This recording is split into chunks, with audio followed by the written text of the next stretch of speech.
دیکھیں خود رسول اللہ صلی اللہ علیہ وسلم کو حکم دیا گیا کہ وانذر عشیرتک الاقربین، اے پیغمبر آپ اپنے قرابت داروں کو، رشتہ داروں کو، گھر والوں کو ڈرائیے اللہ کے عذاب سے، کیونکہ نبی کی صفت ہے کہ وہ مبشر بھی ہے، بشارت دینے والا بھی ہے، نبی کی صفت ہے کہ وہ نذیر بھی ہے، ڈرانے والا بھی ہے۔ تو اسی طرح فرمایا کہ ابو ہریرہ نے روایت کرتے ہیں کہ جب یہ آیت نازل ہوئی کہ وانذر عشیرتک الاقربین، پیغمبر آپ اپنے قریبی رشتہ داروں کو ڈرائیے، تو رسول اللہ صلی اللہ علیہ وسلم نے ہر طریقے سے الگ الگ بھی اور اجتماعیت میں بھی اپنے قوم قبیلے والوں کو ڈرانا شروع کیا۔ کہا یا بنی قعب بن لوئی،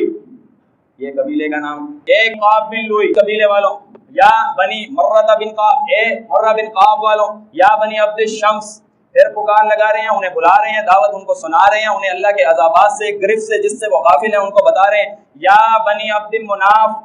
اے مناف قبیلے والوں، پھر کہہ رہے ہیں یا بنی ہاشم، اے ہاشم قبیلے والوں، یا بنی عبد المطلب، اے عبد المطلب کے قبیلے والوں۔ کیا کہہ رہے ہیں؟ انقذوا انفسکم، بچاؤ اپنے آپ کو، من النار، آگ سے،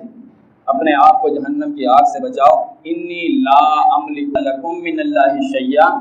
میں تمہارے کام نہیں آؤں گا ایک ذرہ برابر بھی، اللہ تمہیں پکڑے گا، میں تمہیں نہیں چھڑوا سکتا،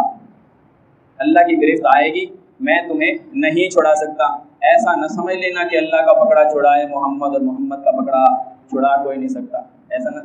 میں نہیں چھڑا سکتا تمہیں۔ پھر رسول اللہ صلی اللہ علیہ وسلم نے پکارا، بتایا وَيَا صَفِيَّةُ عَمَّةَ رسول اللہ، اے نبی کی پھوپھی صفیہ، ان کو بتایا لا اغنی عنکی من اللہ شیئا، میں تمہارے بھی کسی کام نہیں، یہ جو تمہارا میرے ساتھ نسبت ہے، یہ جو تعلق ہے کہ تم میری پھوپھی ہو، یہ کل قیامت کے دن پیش کر دو اللہ کے سامنے